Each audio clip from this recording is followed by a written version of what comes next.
Good morning, Glenn here in Tampa. It's 66 degrees and excited to get back to work. Lots of downtime, which makes me anxious to stay busy, And what I wanted to talk to you about today was why I don't invest in the stock market and how I came to that conclusion. And really, it turns into I would watch this or listen to this one podcast called Millionaires Unveiled, and they are interviewing everyday millionaires, and I watched about 200 episodes of them, so really get a full understanding of how people act. And really the one thing I came to conclusion was with the stock market investors, the guys that had a big portfolio, 3 to 4 million,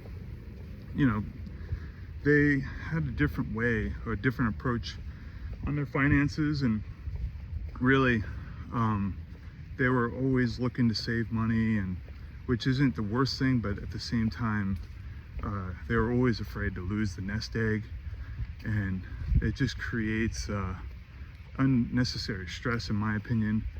And these guys might have been high income earners, executives that just did what financial media tells you to do, is put your money away into the stock market. But what I had found is that the guys that were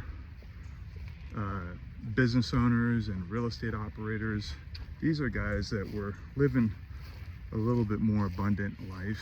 And from my experience of meeting these guys as well in person, these are guys that are not afraid to spend money, really is what it comes down to.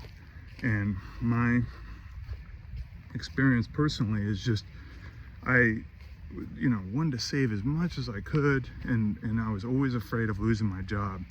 But what I can tell you is whenever I stopped putting my money in the stock market and started putting it into cash flowing assets, it actually made it to where I could create less risk in my life, because you get that $1,000 a month income from the side other than your W-2, and then you also and you grow it. And I can tell you my mental shift when I got to $5,000 a month of income, and it became where my job was just handled differently. I looked at it as I am, I would actually became more of a business owner when I got to that point. So, because it turned into where I wasn't, chained to the job anymore. And I became a better employee, but also was able to become a better asset allocator through making sure that my money was working in the correct direction. More income was going up, and really over time my income doubled pretty quickly in my cash flowing assets. So on that note, it's crazy with compound interest, is just like the stock market goes up compounding, and it's not guaranteed, but with income producing assets, you're constantly taking money off the table and reallocating. In the stock market, you're rolling it back into the same thing you've already bought, and hopefully that thing continues to perform the way it was before. And if not, you're kind of left with wondering what you need to do. And if you were to do like the spin down model on a stock market, you're literally doing the opposite of what you've been doing the whole time to get to where you're at. You're taking out, you're drawing down on your principal, you're worried if the market cuts in half, but if the real estate market were to cut in half right now, it wouldn't be great, but I can tell you that I don't believe rental rates would cut in half.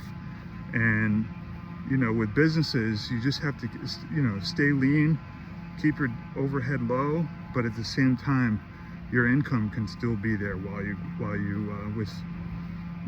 go through that storm of whatever's going on in your life. I can tell you this past 2025 definitely had some storms happen in my life,